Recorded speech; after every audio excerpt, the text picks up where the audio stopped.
24/7. Are you ready to talk about sex? No, let's talk about relationships. Or is it time to talk about dating, taboos? It's on your mind. So let's talk about it On Nightlife 24/7.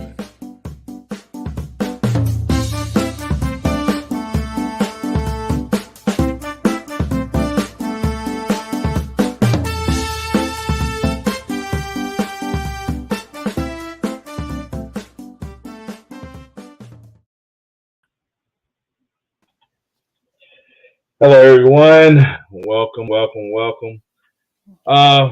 What's up, Marissa? Hey. So I guess Sweets is going to pop up sometime later on, but I hope everybody is having a good day. The weather here in Atlanta is extremely nice today. Cannot complain. Hell, the pollen count ain't even that high, so it's giving you a headache. Come on now, you can't be mad about that. So yeah, I always have to adjust these doggone things behind me. Marissa came up with a topic for today's show, and I'm not, I'm not even sure if I'm one to openly discuss it because of my recent situation. But I'm going to kind of let her lead the show today since it's her topic. I know in the past you guys have heard me say I am certified as a mediator and an arbitrator here in the state of Georgia, actually in all 50 states, with the Better Business Bureau, and I have went through training for conflict resolution and all that. But sometimes even those of us who are trained in this area do not use everything that has been taught to us and everything that we've used over the years to help others in their situation. Because of anger, because of hurt, because of jealousy, because of vengeance, because of so many other things. So we tend to disregard what we know is right and what is necessary to make a situation better or to resolve it. We tend to ignore those things. With that being said, the title of today's show is Fighting Fair and Having Healthy Conversations with Your Partner. So, Marissa, I'm going to let you go ahead and start it off. Wow, I get to start a show. I can't believe it. Y'all I've done that multiple times with different people. I am moving on up, y'all. Well, I came up with this conversation with this topic. Raise your volume a little. Your volume is way down. Really? I don't know why, because now you're good. I'm good now? Yeah, it was down. It was low. Okay, I don't know what's going on. Okay, hold on. Maybe my hair was in the way. But I came up with this topic because I feel like it is it's an area that a lot of relationships need work on. And that's how to have a healthy debate with your partner without talking at each other, yelling at each other, and actually listening to each other. I know when we have our conversations with our mates, we tend to get into our emotions and fly off the handle. So that was the reason why I brought this topic up, because I want us to give you guys tips on what would be the healthiest way to have debates with your partners and not feel like you're not being heard. Well, I was wondering if she was doing this because of my situation that took place this weekend, but we'll talk about that another day. So, yeah. Everything is not about you. I'm hurt. I'm in my feelings now. I'm in my feelings. What she's saying is absolutely correct. When we tend to talk to our partners, some of us do not realize instead of talking to our partner, our mate, our lover, we're talking at them. And a lot of people don't realize they're not actively listening to their partners who are disseminating through verbal and body language what is necessary for them to feel complete, feel heard, feel acknowledged. I know for a long time. I was one of those people. I could regurgitate everything that you said to me back to you exactly how you said it. Didn't mean I heard what you said. Didn't even mean I acknowledged what you said. Just means I listened and I just repeated it back. So with that being said, actively listening to your partner is a huge part of any conversation and realizing what is necessary to move forward. Totally agree. And I also believe that you have to choose the right time to have those type of conversations as well, because sometimes you choose the wrong time, and that's when it just flies off the handle really quickly. You have no objection from me on that one, because I'm good at telling people I'm not in the mood to talk right now. And when I'm telling you that, that's because I'm not trying to hear you. I'm not trying to acknowledge anything you're saying. This is not the moment you really want to try to talk to me. But Yeah, some people don't hear that, and then they try to force the conversation. yeah, I tend to shut down myself when I know I'm angry, and it's especially if I'm angry towards my partner, and I will have the tendency to just say, you know what, it's just not a good time, because I know my mouth. So I try to shut it down before it gets too far, so that way I'm not hurting anyone's feelings and saying the wrong things at the wrong time. I guess I haven't run across that part of her yet. The mouthy part. She tells me there's a hood and a ratchet part of her. I guess I just haven't seen it yet. But Nope, and I try to contain her. she actually has a name, because I know some people, some women have said, you don't want to meet Laquita, or you don't want Yeah, to meet, she has a name. yeah, so She you don't has want to she meet has a such and name. such. Huh? She has a name. What's her name? Her name is Tony. Okay, Tony. Yep. Is that like Braxton? Yep, Tony Braxton. Toni. Okay. All right then. I hope and hope I never meet Tony. Then again, who knows? Sometimes it's necessary to meet Tony, so you know how to deal with that situation when it comes available. Yeah, but I've matured over the years being in a long-term relationship with my husband, that it's not necessary to bring her out. I just say, I can say what I have to say tactfully and not hurt anyone's feelings. Because So, yeah, so just for those of you who are just tuning into the show, we're going to reiterate the first part of any healthy conversation or debate with your partner is actively listening to them. The second thing is timing, knowing when to have the conversation. So timing is very, very important, because you don't want to push a conversation at the inappropriate time, or your partner just walked in the door from work and they're stressed out from work, and you want to sit down because you feel this is the best moment to have a conversation. It may not be. Well, maybe personally after they've sat down and ate or taken a bath, or when you're sitting there, the next day or two may be the best time. So timing is huge. I'm going to throw in something else too. Knowing that all conversations done verbally are not necessarily always the best way to have a conversation. Some conversations are best when you transcribe them on paper. Some people actively or more or less understand and engage you more when they read what you put on paper and as far as the conversation. I used to help some couples that way. I used to tell them, put what you want to say on paper. Maybe you can express it better, or they can interpret it better on paper. Those simple thoughts and those simple feelings may come across more and have more value if it's written. And for some people, it really, really worked. So not necessarily do you always have to be so verbal in expressing yourself.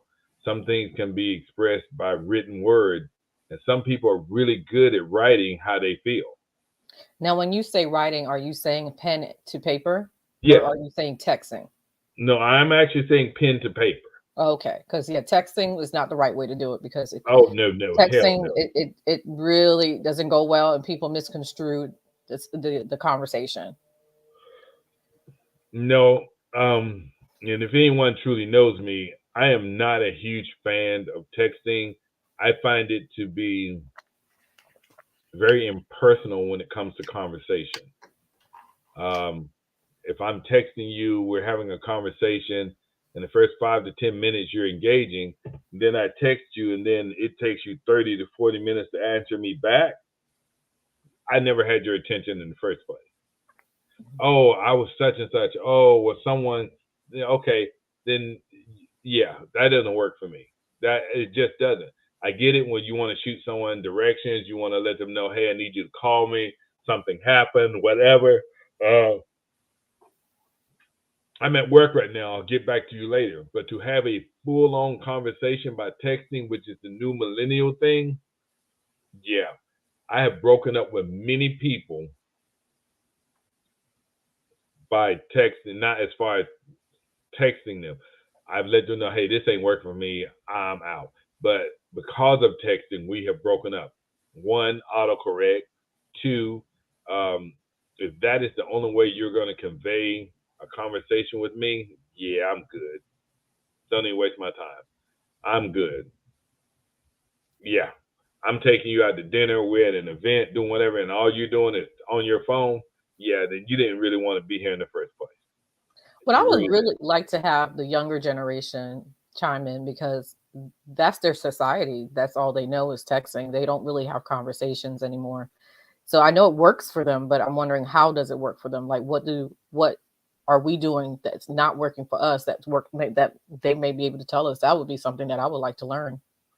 Well, my friend in Texas says we all have to be mature enough to know when to have the conversation and when not to. And yeah, you're right. You're 100%. But you need to understand this part of conversing with someone. Though you may find it extremely important to you and feel that it is necessary and very, this is a subject or title or situation that you feel like, hey, this is important to me. That person you're talking to may not feel the same way. They may find it like this is irrelevant and childish, and I don't even understand why we're having this conversation. See, that's another part of it too, but we'll get to that later on. But yeah, what Marissa was saying was extremely, extremely important.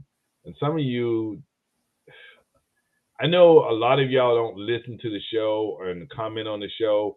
The younger generation, it tends to be middle to older people who are on my show, and that's totally fine. But even we can be childish in our conversations and Yes. our arguments, even though we're older adults. So yeah, I don't know what to say other than that we can be very, very childish because of our being hurt, because of what's done to us. Mhm. I don't know. I mean, I believe that ooh, everybody has a story. Everybody comes into a relationship with a story, whether it's a childhood trauma situation or past relationship that they haven't healed from. We all have stories. And once we find out what each partner's story is, we can handle the person better. We can be able to communicate with our partner better if we just learn who they are first, instead of trying to say me, me, me, me, me. A relationship is about we, not about I. that's true. That's very much true. Yeah. The problem is though, when you first meet that person for a first, I always say it's a honeymoon period, the first 90 days to 6 months. Yeah, the NRE. Yeah, the new relationship energy. Yeah, yeah, that's what I always like about you. You call it new relationship energy. Um, you get the representative. Some people will give you the representative. Representative. Some, not all. You ain't getting a representative with me. Yeah, we kind of know that. Yeah, I am who I am. I don't feel there's no need to hide it, lie about it. I tell you right up front who I am. And then I even give you a 30-day period. Hell, that's better than you get with most cars. You got a 30-day grace period. Listen, you can walk out of this at any time. I understand. I am not the easiest person to accept or deal with, but I tell them right up front, I'm loyal. I'm loyal as hell. I ain't gonna cheat on you. I ain't gonna lie to you. I ain't going out of my way to hurt you. But I'm a lot to deal with. Some people are cool with that. Some people are not. But you get it straight from the get-go. Hey, you still got time to walk out if you don't want to deal with me. And that's cool. Some people choose to, some people don't. It is what it is. But, we all have to make those choices. The problem is a lot of us jump in a relationship before we even know who the person is. Right. Oh, girl, he's so damn cute. Man, look at the body on her. I know I want to get with that. Yeah. Now you done got in there. She can't stand the fact that you brush your teeth with your mouth open. Or you roll up the damn toothpaste and she don't like that. Mm-hmm. You don't like the fact that she like to put up bra and hang it up on the shower. Right. Come on now. Which I wouldn't like either, but that's just me. But anal. Yeah, I don't need it. I'm just saying. Who used to say you're unmentionable? They don't need to be all out in the bathroom hanging up everywhere. That's just me. I'm just saying. Okay. I'm still, you know what? I embrace a lot of the new dating and the new situation, but I'm still so old-fashioned in a lot of things. I really am. I'm okay with the dating apps. I'm all right. I don't need it. Yeah. I won't lie about that. I have embraced dating apps. It's a crapshoot. It really is. You may go through 30, 40 people before you find one that's even close to what you like or want. So yeah. But yeah, continue, Marissa. Go right ahead with your tidbits on what's necessary for us to have healthy and strong conversations and how to fight fair. Well, what I've learned is when you're friends with your partners too, and not just treat them as your significant other, you have to be friends with them. So when you can know when to say, hey, I need to speak to you as a friend than as my man or my woman. That helps a lot. Because when you can when you can separate the two, now the roles changes, and now they're actually listening to you actively as a friend and not trying to defend themselves as the partner. I don't know if I've ever really done that. It's really cool. It's really cool. Yeah, I used to do it all the time with my husband. I would say, look, I need to talk to you as a friend. So that way all the guards, the walls are falling. Like, look, this is what we need to talk about. Okay. And we had better communication and conversation from just doing that compared to me coming at him as his girl or his wife. It didn't work out. He was shut down. Well, let me see. What my friend here in Texas says. We all have a past and certain subjects or certain words that we exchange during a rough time may bring out the worst in a conversation. But step back first and think before we speak, because in the long run, we didn't mean to hurt our partner anyway. Exactly. That is true. I agree with that. Is true. Yeah. And when you understand your partner's triggers, certain things that you might say to me might be a trigger for me, but you wouldn't know that if you don't really take the time to get to know me, and vice versa. But okay, I'm going to say this though. Everything a person says can't be a trigger. Not everything, but there are certain things that do. No, but I'm saying there are people who use certain things as crutches, and everything you say to them is a trigger. This is true. Now, those type of people are special, and they have their own category. So we can't put them in there. But I'm talking about just, people who just have normal lives, and we have our own our relationships that have failed in the past, and we were like, oh shoot, he did something that reminded me of the last person that I was with. I need to look out, let me start checking out, that kind of stuff. Now, I'm going to ask you this. How do you think a person, or what should a person do or say to let their partner know, hey, I'm almost at that point where I'm going to just check out of this? Say just Not like really that. there. What should they do, or how should they express themselves, or what should they put out there to let their partner know? Say it. You Just should say never it. be afraid to talk to your partner. You should never be afraid to talk to your partner. That should be the one person that you should be able to be honest with. If you cannot be honest with the partner that you're with the wrong person. Okay. All right. Well, Marissa, I need to talk to you as a friend. All right, let's talk. Nah, I'm good. I'm just messing with you. But yeah, I think the biggest problem in all my years of talking with different people and couples and stuff like that, I think the biggest problem I've ever run across is that most people don't even know how to start the conversation. A lot of them, they really just don't know how to start it, and they have a fear of starting a conversation the wrong way and But where did starting it an stem argument. from? Where did it stem from? Because I was like that. But mine came from trauma when I was a child. So if I felt like I was going to be confrontational, I would shut down and won't say anything at all. Okay. So some people have that same issue. They were shut down as a child, so they feel like if they bring up a conversation, if they bring up a topic, and they feel like it's going to be confrontational with the person, and they know it's going to be conflict, they just don't say anything at all, and then all the fear come up because it's a trigger for them.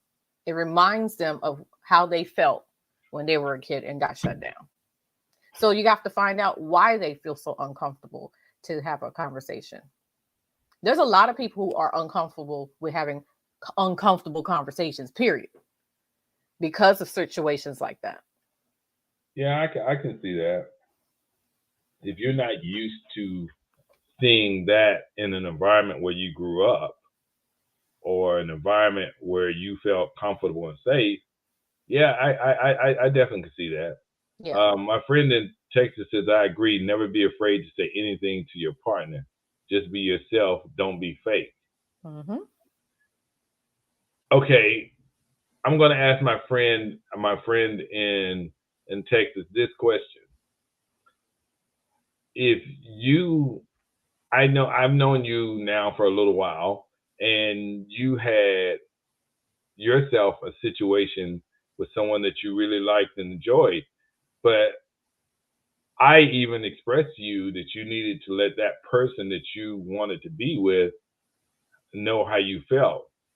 How did you come across to them to let them know? Because I knew that was not something you were willing to do. So how did you finally get to the point where you were ready to express to them, I'm looking for this type of situation with you. I want this from you. How did you go about it? So I guess we'll have to wait for her to type her response. Yeah. I'm gonna be, for a long time,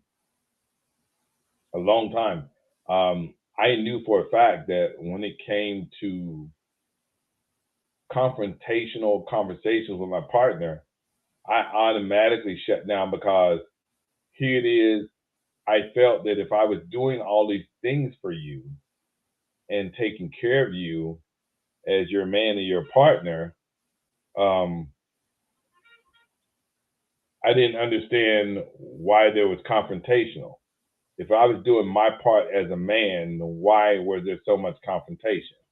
So that's just me. I now know that was wrong, because I wasn't giving them all of me completely. Mm-hmm. And see, and see, and I'm gonna say this: there's a difference between being a provider and being a partner. Yep. So You are definitely a saying lot of yes. people feel because they bring they bring the bacon home, everything should be fine. That's not necessarily true if you're not nurturing the relationship.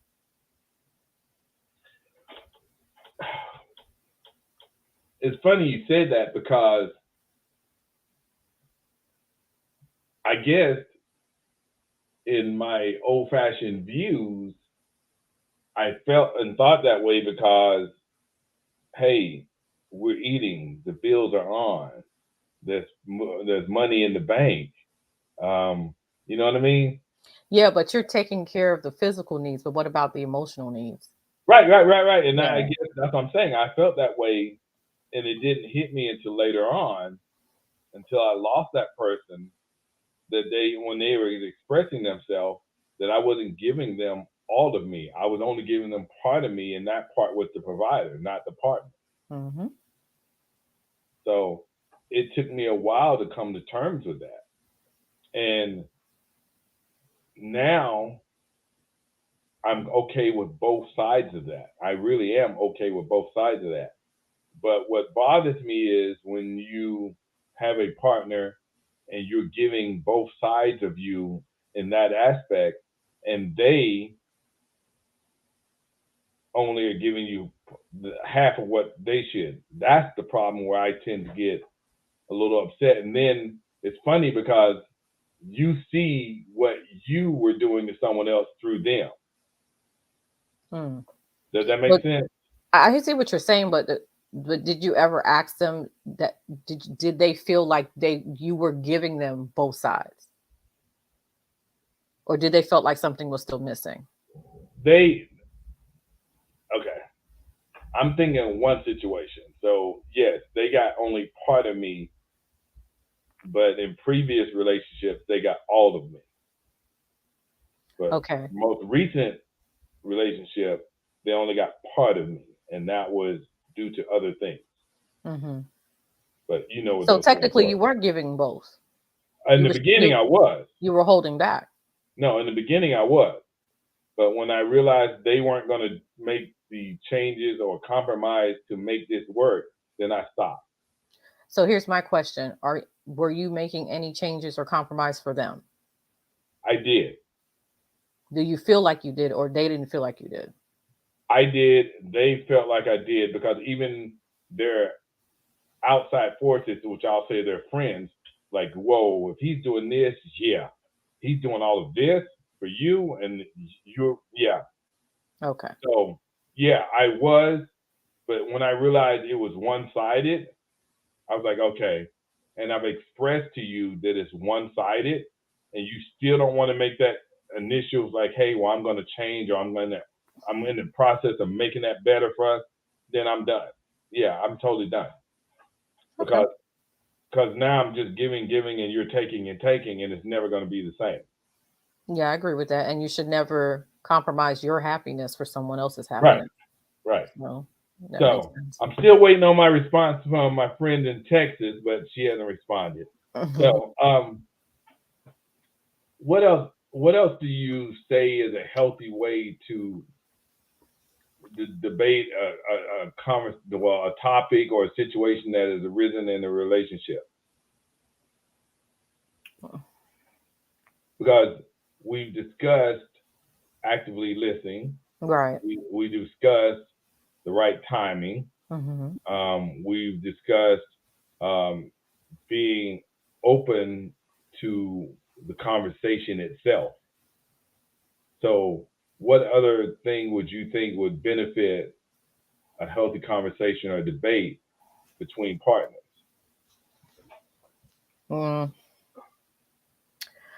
What other things can we talk about that can happen? Learn your love language. Learn each other's love languages. Oh, that's a good one. That is Um, a good one. and a lot of people think because their love language, the person, how can I put this?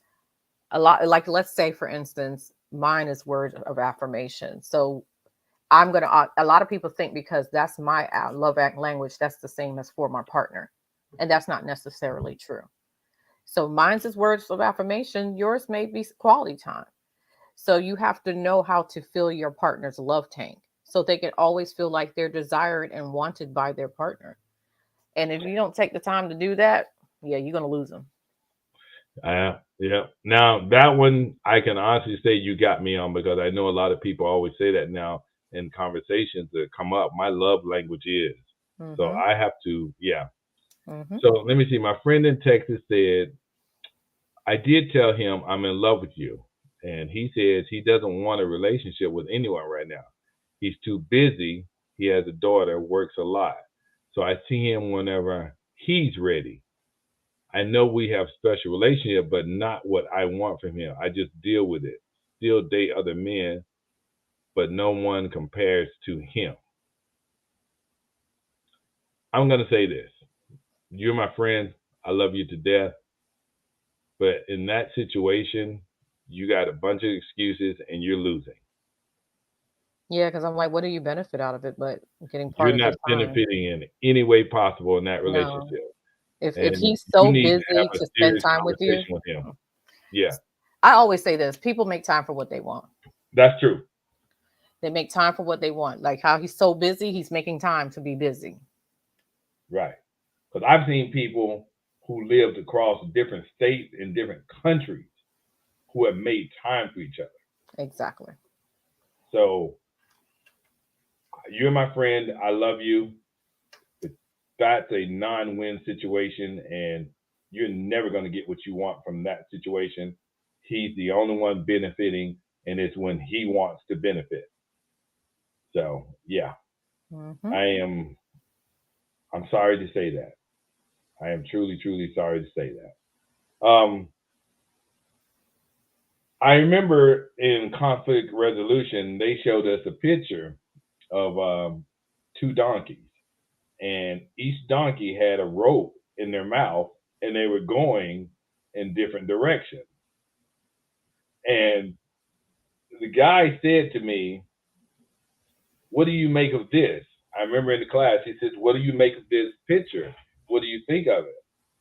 I said, "Well, they're having a tug of war, and doesn't look like anybody's going to win." So he said, "Yeah, you're right." He said, "Think of that every time you have an argument." He said, "No one actually ever wins." Exactly. He said, "You both feel like you either lost or you won, and you never because how did my grandmother used to say? There's three sides to a story: yours, mine, and the truth." Mm-hmm. Yep. So that's what people need to understand when it comes to arguing or fighting unfair in your relationship. And I'm going to say this: women are not the only ones who fight unfair in arguments. We men do the same thing too, whether it's holding that money over your head because you don't work and I do, or the use of the vehicle because it's my vehicle, not yours. Um, Not helping out with the kids because you need some time to do your own thing, but you don't have that because you're constantly taking care of the house and the kids. But I'm out running out with my friends and having, stopping off for a beer and socializing.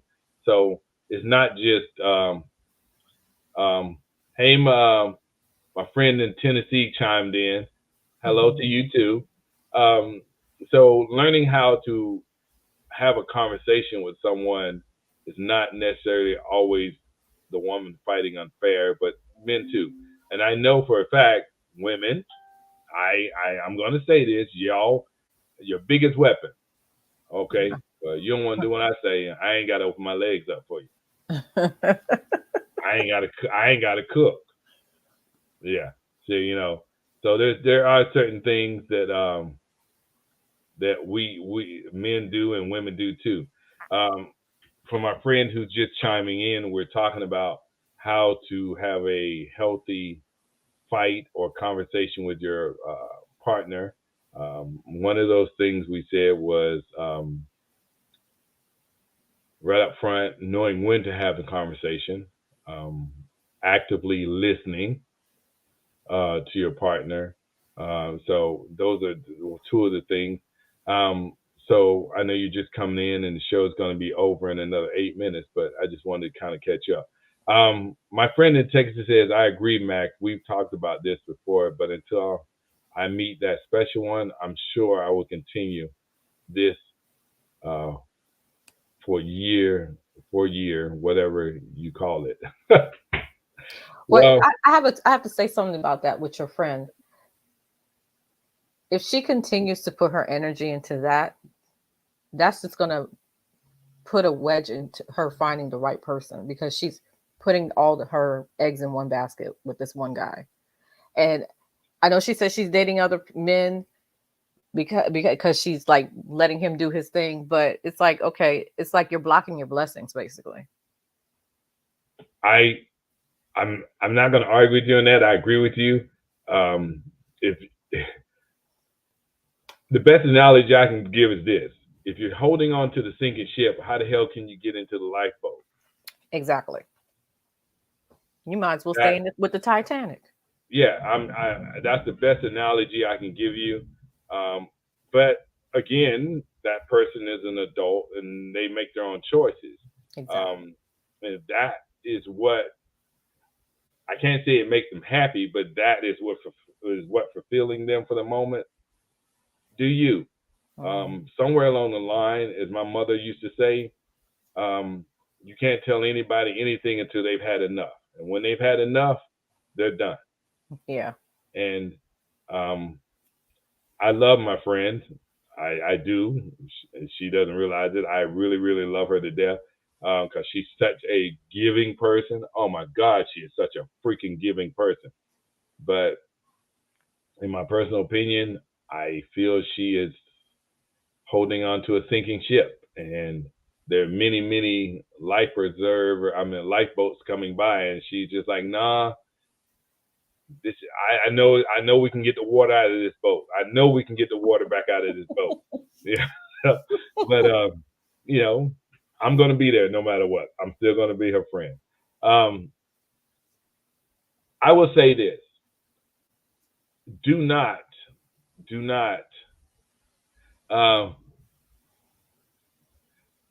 my friend from Texas says, I've been told that before, so when I've had enough, it will be over. Mm-hmm. I always told you, she is a, how can I say this? My friend in Texas has such a big ass heart. Oh my God. She will sit up there and do anything for anybody, bake stuff, go volunteer for stuff. I mean, just gives and gives and gives. But sometimes, sweetheart, you need to get back. That's all I'm saying. You got to replenish your tank too. You got to. Mm-hmm. I'm going to say this when it comes to relationships.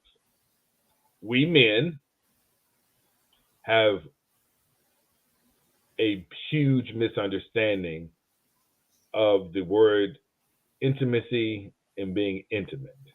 Mm-hmm. We do. A lot of us don't know the difference, and we think we do, but we don't. Okay? And that itself causes a lot of arguments in a relationship. Now, the three biggest things that will cause major arguments in a relationship: finance, right off the bat, communication, and sex. Mm-hmm. Those three are the pillars that will either hold you together or break your ass apart. And what brings it together is really communication. Yeah. Mm-hmm. Yeah. So I think personally, if you can submit those three down, then you can build on anything else. I really do. If you can communicate, if your finances are good on both ends, you have great sex, then I think you will have a foundation for a really, really strong relationship. And you can build other pillars in there. Mm-hmm. You can build friendship. You can build a lover. You can put those pillars in there because you got that with that person because those other three are solid. Mm-hmm. You know, but I agree with you. Communication is hard sometimes. Expressing ourselves and being heard. It really is.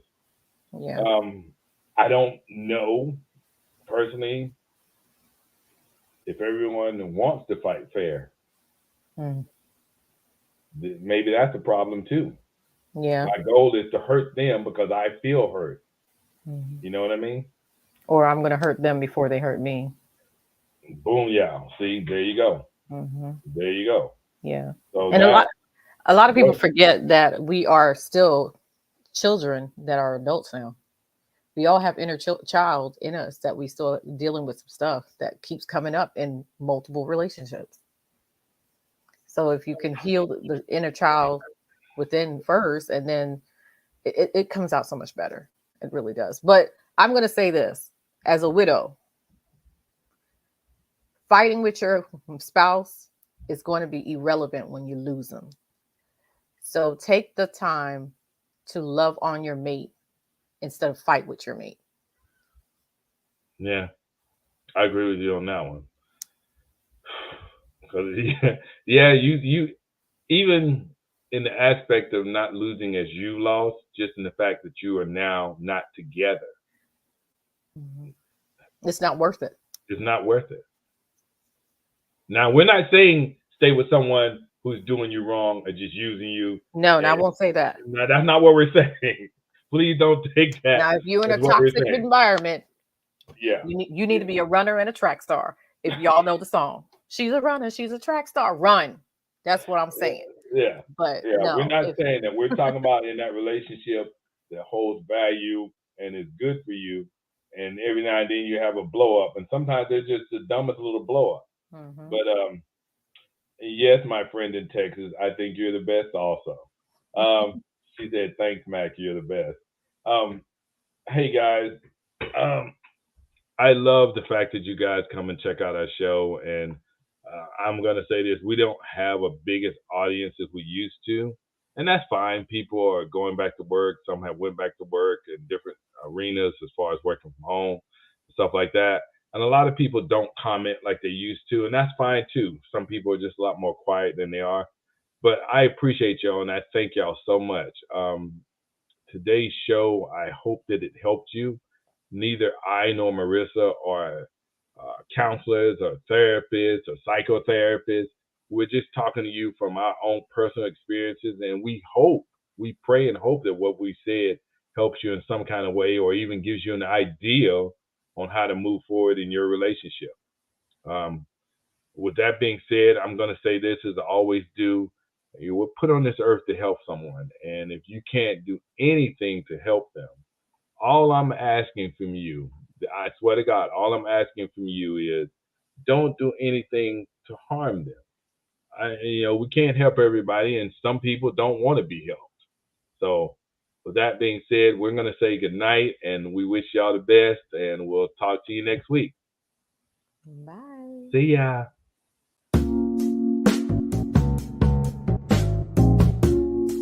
We at Nightlife 24/7 appreciate you, our listener, who has an open mind and heart and are able to listen, learn, and discuss those issues that affect you and your partner. By discussing these issues, we hope to keep the lines of communication open to help inform you, our listener, and our community. It's on your mind, so let's talk about it on Nightlife 24/7.